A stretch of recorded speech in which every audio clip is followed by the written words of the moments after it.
नमस्कार प्यारे विद्यार्थियों। बीए पार्ट सेकंड विषय संस्कृत अभिज्ञान शाकुंतलम के प्रथम अंक का हम अध्ययन कर रहे थे। आज हम उसके आगे अध्ययन करेंगे। राजा सुत से कह रहा है कि वृक्षों के नीचे तोतों से युक्त घोंसलों के अग्रभाग से गिरे हुए निवार नामक धान्य दिखाई दे रहे हैं। कहीं पर इंगूदी के फलों को तोड़ने वाले तेल से सने हुए चिकने पत्थर दिखाई पड़ रहे हैं और विश्वास प्राप्त हो जाने से अविचल गति वाले मृग हिरण रथ की आवाज़ को सहन कर रहे हैं। सरोवरों के मार्ग वलकलों के अग्रभाग से टपकने वाले जल की रेखाओं से चिन्हित दिखाई दे रहे हैं। अब हम उसके आगे अध्ययन करेंगे। प्रविश्य निमित्तम सूचयन, प्रवेश करके शुभ शकुन सूचित करता हुआ कहता है। राजा कहता है, शांतम इदम आश्रम पदम स्फुरति च बाहु कुतः फलम इहास्य अथवा भवितव्यानां द्वाराणि भवन्ति सर्वत्र। शांतम इदम आश्रम पदम स्फुरति च बाहु कुतः फलम इहास्य अथवा भवितव्यानां द्वाराणि भवन्ति सर्वत्र। इसका अन्वय देखते हैं। राजा दुष्यंत कहते हैं, इदम आश्रम पदम शांतम बाहु च स्फुरति इह अस्य फलम कुतः अथवा भवितव्यानां द्वाराणि सर्वत्र भवन्ति। इदम यानी यह आश्रम पदम, आश्रम स्थान शांतम शांत है, अर्थात यह आश्रम स्थान शांत है। बाहु च स्फुरति, बाहु यानी भुजाएं, स्फुरति यानी फड़क रही है, अर्थात मेरी दाहिनी भुजा फड़क रही है, मेरी भुजा फड़क रही है। यह यहाँ पर अस्य इसका फलम, फल कुतः यानी कहाँ से या कैसे, यहाँ पर इसका फल कैसे, अथवा भवितव्यानाम होनहार के द्वाराणी दरवाजे द्वार सर्वत्र सभी जगह भवंती होते हैं, या फिर होनवार के दरवाजे सभी जगह होते हैं। यह आश्रम पद पूर्णतः शांत है और मेरी दाहिनी भुजा फड़क रही है। यहाँ इसका फल कैसे प्राप्त हो सकता है?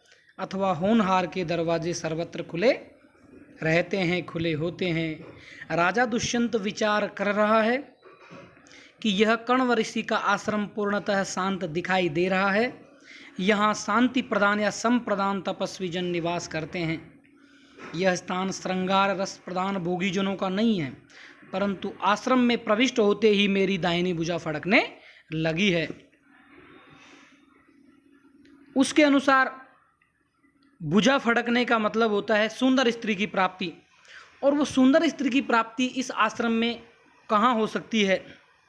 अर्थात कहाँ तो ऋषि प्रदान शांत आश्रम और कहाँ सुंदरी नायिका की प्राप्ति। यह हमेशा असंभव है, सर्वथा असंभव है।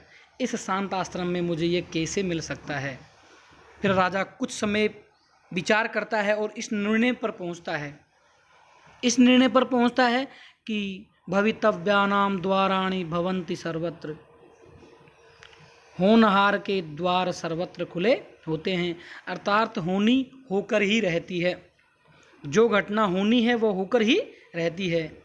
यहाँ सुंदर स्त्री की प्राप्ति असंभव है, परंतु होनहार को कोई टाल भी नहीं सकता।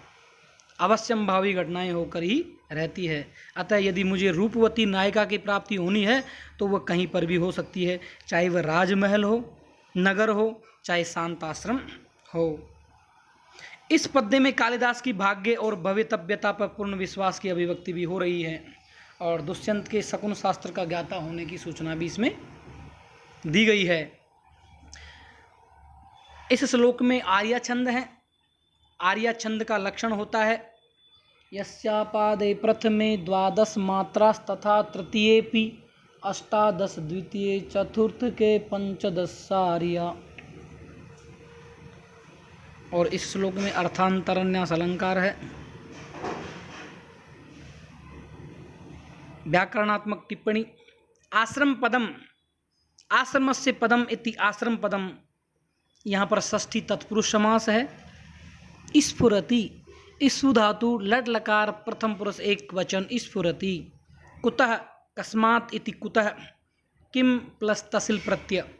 भवन्ति, भू धातु लट लकार प्रथम पुरुष बहुवचन भवन्ति। भवतः, भवति, भवतः, भवन्ति। इस प्रकार आगे नेपथ्य में, नेपथ्य में इतः इतः सख्यो, सखियों इधर आओ, इधर आओ। राजा दुष्यंत कर्णम दत्वा, कान लगाकर अर्थात ध्यान से सुनकर। यह आवाज़ कहाँ से आ रही है? अरे अरे, दक्षिणेन वृक्ष वाटिकाम आलाप इव श्रूयते। अरे इस वृक्ष वाटिका के दाहिनी भाग में, दाहिने भाग की तरफ से वार्तालाप सा सुनाई पड़ रहा है। यावदत्र गच्छामि, तो मैं यहाँ जाता हूँ, ये किसकी आवाज़ है? यावदत्र गच्छामि, मैं यहाँ पर जाता हूँ। परिक्रम्यावलोक्य च, घूमकर और देखकर। अरे अरे, एतास तपस्वी कन्यका स्वप्रमाणानुरूपैः सेचन घटैर् बालपादपेभ्यः पयोदातुम इत एवाभिवर्तन्ते। अरे ये तपस्वी कन्याएं अपनी अपनी सामर्थ्य के अनुरूप छोटे बड़े जल सेचने के घड़ों से छोटे पौधों को जल देने के लिए इधर ही आ रही है। अर्थात अपना अपना जो सामर्थ्य के अनुसार ये छोटे बड़े जो घड़े हैं उनसे पौधों को सींच रही है, पेड़ों में पानी दे रही है। और देखो ये कितनी अच्छी लग रही है। निपुणम निरूप्य, ध्यान से देखकर। अहो मधुरमासाम दर्शनम, अरे इनका दर्शन तो बहुत ही बड़ा मधुर है, इनका दर्शन करना तो बहुत ही अच्छा मुझे लग रहा है। अहो मधुरमासाम दर्शनम। आगे श्लोक हैं। शुद्धांत दुर्लभम इदम वपुराश्रम वासिनो यदि जनस्य दूरीकृतः खलु गुणैरुद्यानलता वनलताभि। शुद्धांत दुर्लभम इदम वपुराश्रम वासिनो यदि जनस्य दूरीकृतः खलु गुणैरुद्यानलता वनलताभि। अन्वय है इसका। आश्रम वासिनः जनस्य यदि सुधांत दुर्लभम इदम वपु अस्ति तर्हि वनलता भी उद्यानलता गुणै दूरीकृतः खलु। आश्रमवासिनः, आश्रम में रहने वाले, जनस्य व्यक्तियों में, आश्रम में रहने वाले व्यक्तियों में यदि, यदि शुद्धांत दुर्लभम इदम वपु, अंतःपुर में भी दुष्प्राप्य, अंतःपुर में भी नहीं मिलने वाला इदम वपु, यह मनोहर शरीर, ये मनोहर सौंदर्य, यह सौंदर्य अस्ति है वनलता भी, तो फिर वनलताओं के द्वारा उद्यानलता, उद्यान की लताएं, बगीचे की लताएं, गुणई अपने गुणों के द्वारा दूरीकृता खलु, निश्चय ही तिरस्कृत कर दी गई है, निश्चय ही तिरस्कृत कर दी गई है।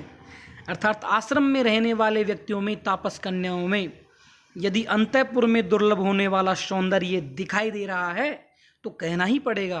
क्या कहना पड़ेगा? निश्चय ही वन लताओं द्वारा अपने गुणों से उद्यान लताएं तिरस्कृत कर दी गई है। राजा दुष्यंत वृक्षों को पानी देती हुई, वृक्षों को सेचन के लिए तत्पर ऐसी तपोवन की कन्याओं के सौंदर्य को देखकर अपने मन में विचार कर रहा है और क्या सोच रहा है कि इन तापस कन्याओं में जो सौंदर्य दृष्टिगत हो रहा है, ऐसा शारीरिक सौंदर्य तो राजा के अंतःपुर की रानियों में भी दुर्लभ हैं। राजा के अंतःपुर की शोभा बढ़ाने हेतु चुन चुनकर अपूर्व सौंदर्यों को एकत्रित किया जाता है। साथ ही उनके स्वास्थ्य वर्धन हेतु उत्तम भोज्य पदार्थ तथा सौंदर्य वर्धन हेतु श्रृंगार प्रसाधन के साधन सुलभ होते हैं।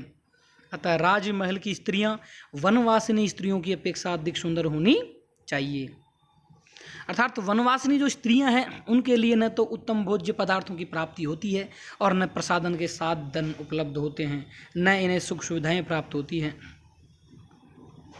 जो तापस कन्याएं हैं रानियों की अपेक्षा कम सुंदर होनी चाहिए, परंतु स्थिति विपरीत है।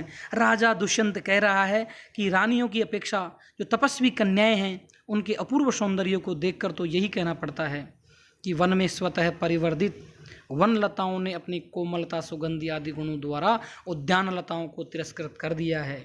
तात्पर्य यह है कि उद्यान लताओं को खाद, सिंचन आदि की सुविधाएं प्राप्त होती है, जबकि वन लताएं इन सुविधाओं से दूर रहती है। ऐसी स्थिति में जो बगीचे की लताएं हैं, उद्यान की जो लताएं हैं, अधिक सुंदर होनी चाहिए, जबकि वन लताएं अधिक सुंदर हैं। इस प्रकार वन लता रूप तापस कन्याओं ने उद्यान लता रूप रानियों का अपने सौंदर्य से तिरस्कार कर दिया है, ऐसा राजा दुष्यंत सोचता है।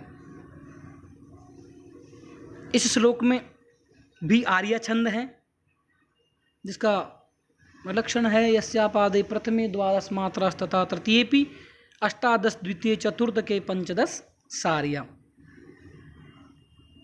कवि ने कृत्रिम सौंदर्य की अपेक्षा प्राकृतिक सौंदर्य की श्रेष्ठता का प्रतिपादन इस श्लोक में किया है, और इस श्लोक में निदर्शन अलंकार है, उसका लक्षण है अवध वस्तु संबंध उपमान परिकल्पक निदर्शन।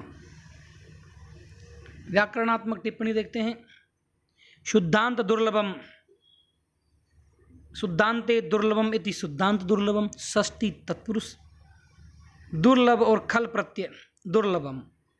आश्रमवासिनः, आश्रमे वस्तुशीलं यस्य तस्य आश्रमवासिनः दूरीकृतः, दूर स्वीकृ उत्तर प्रत्यय।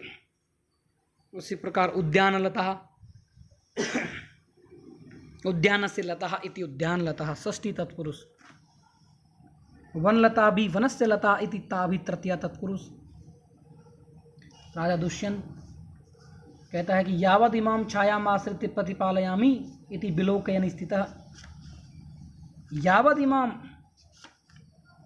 तो ये वृक्ष की इस छाया में स्थित होकर इनकी प्रतीक्षा करता हूँ, यह कहकर देखता हुआ खड़ा हो जाता है। इति विलोकयन स्थित है, यह कहकर वहाँ ठहर कर राजा दुष्यंत उन कन्याओं की वार्तालाप को सुनने के लिए